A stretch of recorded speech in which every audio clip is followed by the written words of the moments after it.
Good morning. So the Washington Post today did something I've never seen before.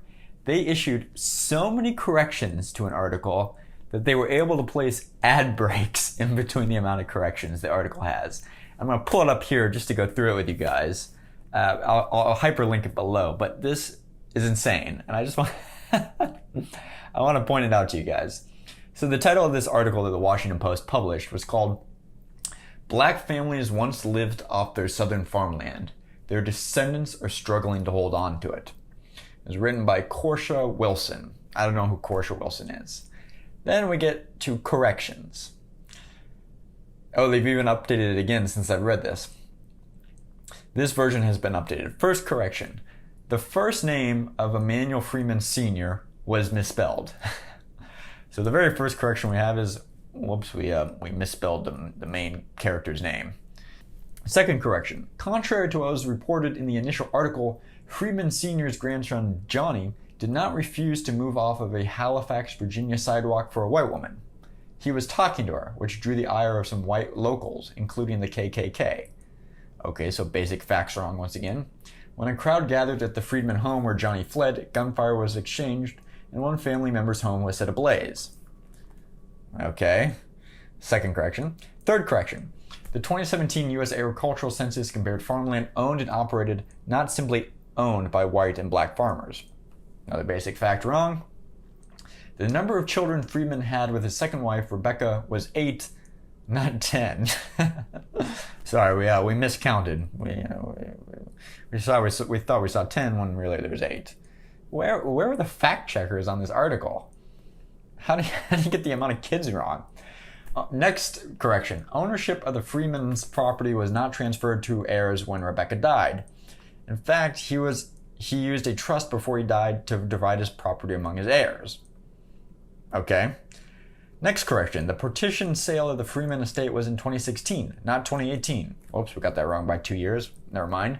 And it included 360 acres of the original 1,000, not 30 acres of the original 99.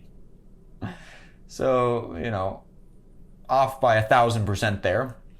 Originally said there was 99 acres, when in reality there was 1,000.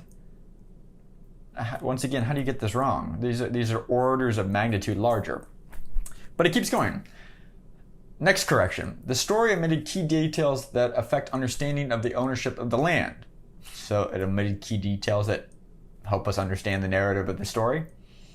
Melinda J.G. Hyman says Junior and Senior were left off the names of father and son on documents, and the land was mistakenly combined under Rebecca's name, meaning some descendants did not receive proper ownership. After requesting a summary of the property, Hyman says, she found her great-aunt, Pinky Freeman Logan, was the rightful heir to hundreds of acres. But they were not properly transferred to her. In 2016, Hyman says 360 acres of the original 1,000 were auctioned off after a lengthy court battle. A decision she says she and some other family members dispute.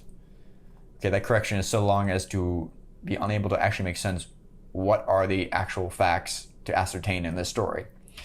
But the corrections continue. We haven't even gotten to the article yet. This is still before the actual article. We went title, and now we're going through the corrections.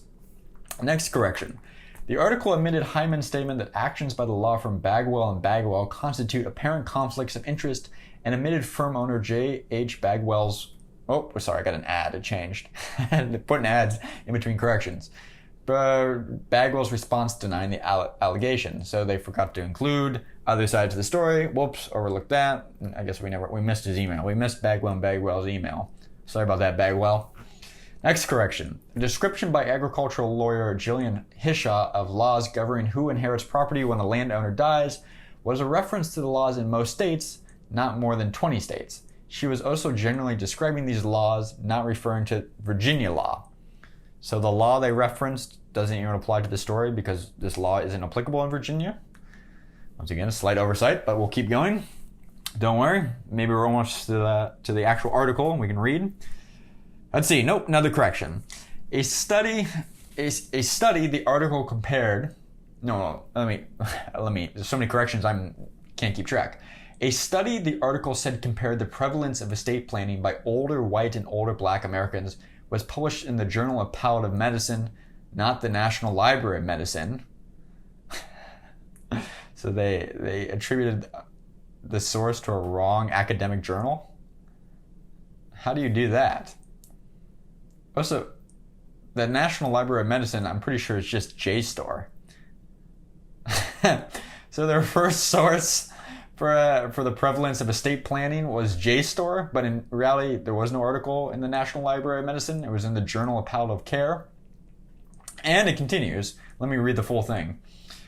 Old in Black Americans was published in the Journal of Palliative Medicine, not the National Library of Medicine, so wrong publication, and was about possession of advanced health directives, not estate planning. So wrong publication and wrong article in the text itself. What is going on here, Washington Post? Who did you hire to write this thing? Next correction.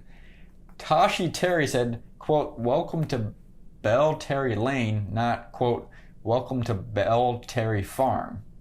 The property is named Terry Farm. Okay, basic quotes, misquoted. Maybe there wasn't a recorder there. I'm not sure. Well, maybe that one's forgivable. Aubrey Terry did not buy 170 acres with his siblings in 1963. His parents bought the 150-acre property in 1961. So we're off by 2 years there on the events that happened, and also by a generation. It was not Aubrey Terry, but his parents that bought it, and bought it 2 years before stated in the original article. Corrections continue. The eldest Terry brother died in 2011, not 2015. What? Holy smokes. The eldest brother Terry died in 2011, not 2015. How did they get this wrong the first time? The article omitted another correction. The article omitted Tashi Terry's account of some incidents. Sorry, I got another ad. The article omitted... Washington Post is making boku dollars off of how many ads they're running between these corrections. The article omitted Tashi Terry's account of some incidents that led to a lawsuit seeking a partition of sale of her family's farm and her allegations against Bagwell and Bagwell, which the firm denies. Okay, another side of the story they failed to publish in the original article. A law proposed to protect heirs from losing land in partition sales is called the Uniform Partition of Heirs Property Act, not the Partition of Heirs Property Act. Quote, tenants in common are not solely defined as those living on a property. They are all those who own a share in the property. The act would not require heirs living on a property to come to an agreement before it can be sold, but would instead provide several other protections. So something about how they mistranslated one of these laws that is relevant to the article about property. And... okay, we got an ad, and now we begin the article. In Halifax County, Virginia, about 200 miles southwest of blah, blah, blah, blah, blah, blah. There's more corrections in length than the actual article. This thing is hilarious. Never seen anything like it before. I'll hyperlink it down below. Thanks for watching, guys. I thought you guys would enjoy this. Systemic failure on Washington Post's part. If you're wondering about corrections, just as a tangent, it happens from time to time. It's not an uncommon thing for journalists to issue corrections because they got a date wrong there, or maybe they misquoted a word here, maybe the editor missed a fact.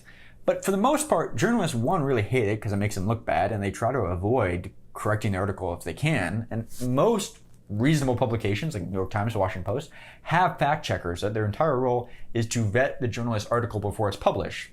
So I'm not sure what happened here. This must have been maybe a contributing writer. Even then, contributing writers are generally fact-checked. Like the New Yorker is notorious for fact-checking any sort of contributing writers. Same with the Vanity Fair. I don't know how they blundered it this badly.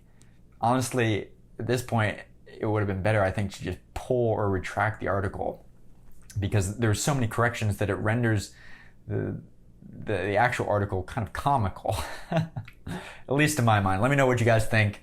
Do you find this equally as amusing as I do, or outrageous?